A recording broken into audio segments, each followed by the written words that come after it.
ಅಯ್ಯೋ ದೇವ್ರೆ, ಈ ಮನೇಲಿ ಏನೇನೋ ನಡೀತಿದ್ಯಲ್ಲ. ಯಾಕೋ ನಮ್ಮ ಹೊಟ್ಟೆ ಉರಿಸ್ತಾ ಇದ್ಯಾ? ಅದೇನಾಯ್ತು ಅಂತ ಬಾಯ್ಬಿಟ್ಟು ಹೇಳೋ. ಏನೂ ಆಗಿಲ್ಲ. ಮಾತಾಡ್ಬೇಡ ನೀನು. ಅವ್ನು ಹೇಳ್ದ ತಾನೆ ಕಾರ್ ಪಾಸ್ ಆಯ್ತು ಅಂತ. ಕೇಟ್ರಿಂಗ್ ಡೆಲಿವರಿ ಕೊಡಕ್ ಹೋಗಿದ್ದೆ ಅಂತ ಸುಳ್ಳು ಹೇಳ್ಬೇಡ ಅಶ್ವಿನ್. ನೀನ್ ಮಣಿನ್ ಕರ್ಕೊಂಡು ಗೋಡನ್ಗೆ ಹೋಗಿದ್ದೆ ತಾನೆ. ಯಾಕೆ ನನ್ ಗಂಡನ ಹೆದರ್ಸ್ತಾ ಇದ್ದೀರಾ? ಅವ್ನು ಹೇಳ್ತಿದ್ದಾನಲ್ಲ ಇಲ್ಲ ಅಂತ. ಅವನನ್ನು ವಹಿಸ್ಕೊಂಡು ಬರ್ಬೇಡ ನೀನು. ಹಾಸ್ಪಿಟಲ್ ಇಂದ ಮದುವೆ ಕಾರಣ ಕೊಟ್ಟು ಮಣಿನ್ ಕರ್ಕೊಂಡು ಹೋಗಿದ್ದಾನೆ ಅಂತ ಹಾಸ್ಪಿಟಲ್ ಇಂದ ನನಗೆ ಫೋನ್ ಬಂದಿತ್ತು.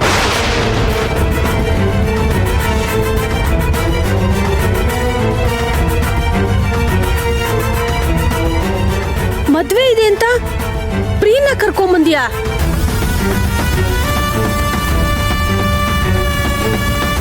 ಮದ್ವೆಲೆಲ್ಲೋ ಕಾಣಿಸ್ಲೇ ಇಲ್ವಲ್ಲೋ?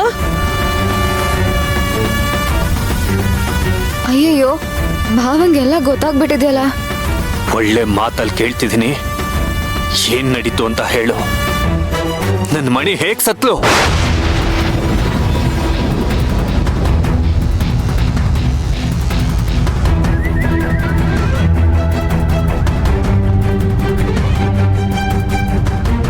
ನನ್ಗೇನೋ ಗೊತ್ತಿಲ್ಲ. ನನ್ನನ್ನ ಯಾರು ಏನು ಕೇಳ್ಬೇಡಿ. ಏಯ್, ಎಲ್ಲ ಹೋಗ್ತಿದ್ಯಾ? ನಿಂತ್ಕೊಳ್ಳೋ ಅಶ್ವಿನ್.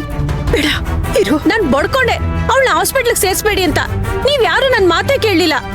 ಅವಳು ಮನೇಲಿ ಇದ್ದಿದ್ರೆ ಹೀಗೆಲ್ಲ ಆಗ್ತಿತ್ತಾ? ಕರ್ಣ, ಇಲ್ಲೇನ್ ನಡೀತಾ ಇದೆಯೋ ನನ್ಗೊಂದು ಅರ್ಥ ಆಗ್ತಿಲ್ಲ ಕಣೋ. ನನಗೂ ಗೊತ್ತಾಗ್ತಿಲ್ಲ ಅಜ್ಜಿ. ಆದ್ರೆ ನನ್ನ ಮಣಿನ ಕೊನೆ ಸಾರಿ ನೋಡಿರೋದು ಇವನೇ. ಮಣಿ ಸಾಯೋದಕ್ಕೂ ಮುಂಚೆ ಇವರಿಬ್ರು ಮಧ್ಯೆ ಏನ್ ನಡೆದಿದೆ ಅಂತ ನನಗೆ ಗೊತ್ತಾಗ್ಬೇಕು. ಅದನ್ನ ತಿಳ್ಕೊಳ್ಳೋವರೆಗೂ ನಾನು ಬಿಡಲ್ಲ. ಅಶ್ವಿನ್, ಅಶ್ವಿನ್, ಅಶ್ವಿನ್, ನಿನ್ ಕತೆ ಮುಗೀತು ಕಣೋ. ಒಟ್ನಲ್ಲಿ ಈ ಮೀರಾ ಸೇಫ್ ಆದ್ಲು. ಪ್ರಿಯನ್ನ, ಅಶ್ವಿನ್ ಏನಾದ್ರೂ ಮಾಡ್ಬಿಟ್ನಾ? ಅಶ್ವಿನ್ ಹೆದರ್ಕೊಂಡು ಹೋಗಿದ್ ನೋಡಿದ್ರೆ ಅವನೇನೋ ತಪ್ಪು ಮಾಡಿದಾನೆ ಅಂತ ನನಗೂ ಅನುಮಾನ ಬರ್ತಿದೆ. ಅಯ್ಯೋ ದೇವ್ರೆ,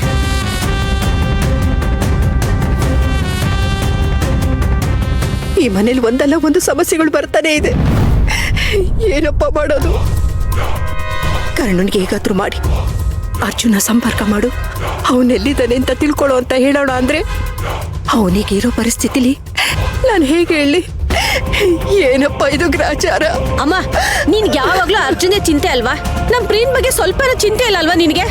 ನಿನ್ಗೆ ದೇವ್ರು ಒಳ್ಳೇದ್ ಮಾಡಲ್ಲಮ್ಮ. ಅಯ್ಯೋ,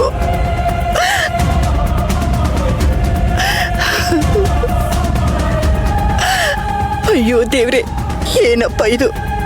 ಇದೆಲ್ಲ ಕೊನೆಗೆ ಎಲ್ಗೋಗ್ ಮುಟ್ಟುತ್ತೋ ಏನೋ. ನನಗೆ ಭಯ ಆಗ್ತಾ ಇದೆ.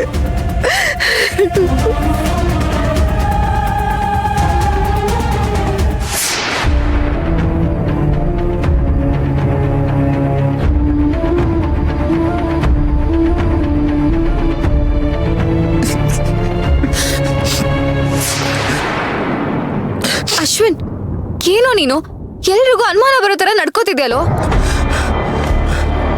ಭಯ ಆಗ್ತಿದೆ ಪೂಜಾ. ನನ್ ಸಾಯಿಸಿರೋದು ಸೊಳ್ಳೆನೋ ಇರುವೆನೋ ಅಲ್ಲ, ಪ್ರಿಯನ್ನ. ನೋಡು, ಸ್ವಲ್ಪ ಮೆತ್ತಗ್ ಮಾತಾಡು. ಈ ವಿಷಯ ಏನಾದ್ರೂ ಕಾರಣ ಭಾವನ್ ಕಿವಿಗೆ ಬಿದ್ರೆ ನಿನ್ನ ಸುಮ್ನೆ ಬಿಡ್ತಾರಾ? ಪೂಜಾ, ಸತ್ಯನ ನಾನು ಇವತ್ತು ಮುಚ್ಚಿಟ್ಟಿರ್ಬೋದು. ಆದ್ರೆ ನಾಳೆ ದಿನ ಕರ್ಣ ಈ ಕೇಸ್ನ ಪೊಲೀಸವ್ರಿಗೆ ಒಪ್ಪಿಸ್ತಾನೆ. ಆಗ ಇನ್ಸ್ಪೆಕ್ಟರ್ಗೆ ಇನ್ವೆಸ್ಟಿಗೇಷನ್ ಅಲ್ಲ, ನಾನೇ ಅಪರಾಧಿ ಅಂತ ಗೊತ್ತಾಗೋಗೋದು ಪೂಜಾ.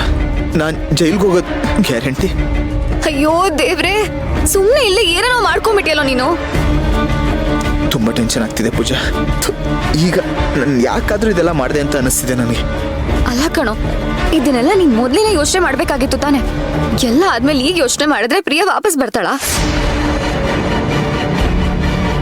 ನೀನ್ ಜೈಲಿಗೆ ಹೋಗೋದನ್ನ ತಪ್ಸಕ್ಕಾಗತ್ತಾ?